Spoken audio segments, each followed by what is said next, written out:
एक रामू नाम का हलवाई था।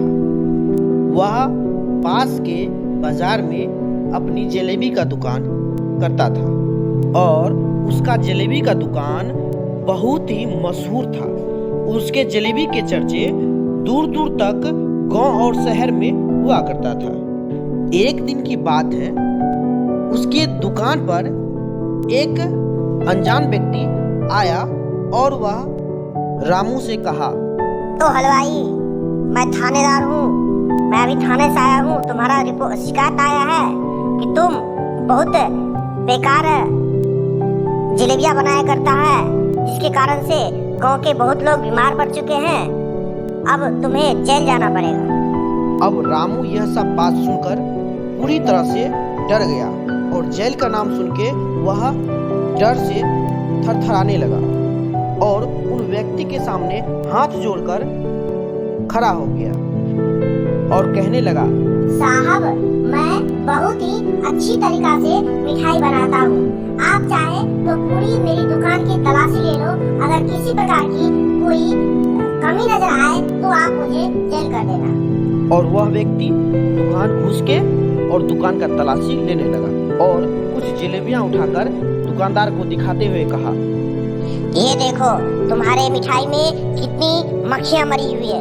यही मक्खियाँ सब खा के आदमी सब बीमार पड़ रहा है। अब तो तुझे पक्का जेल जाना पड़ेगा। नहीं नहीं साहब, मुझे माफ कर दो। मैं आपको कल तक का मौका दो। मैं आपको सिद्ध करके दिखाऊंगा कि मेरी दुकान में किसी प्रकार की कोई मक्खियाँ नहीं मरती है। चलो ठीक है, आज तो मैं तुझे छोड़ रहा हूँ, लेकिन कल तक तुमने अपने आप को प्रूव नहीं किया कि तुम्हारा जलेबी सही है। तुझे अपने साथ कल जेल लेके ही छूट जाऊंगा। अब रामू शाम को दुकान बंद करके घर गया और उदास बैठा हुआ था। तो उसकी बीवी ने उसे पूछा, तो वह दिन की सभी घटना अपनी बीवी को बता दिया। उसकी बीवी बहुत ही बुद्धिमान थी। वह अपने पति को बोली, ए जी, आप खाना खा के सो जाओ, टेंशन मत लो। कल हम आपके साथ जाएंगे और देखना कैसे उस फर्जी पुलिस वाले को मैं सबक सिखाती हूँ। अगले दिन वह अजनबी दुकान पे आ पहुंचा और कहने लगा, क्यों रे हलवाई, अपने सफाई में आज तुम कुछ बोलेगा या हमारे साथ जेल जाने के लिए तुम तैयार है? यह सुनते ही रामू की औरत ने जवाब दिया, अरे ओ साहब, जिन जलेबियों के खा के लोग बीमार पड़ते हैं ना, वो जलेबी तो हमारे दुकान से लेके ही नहीं जाता है, तो मैं क्यों जेल जाऊं?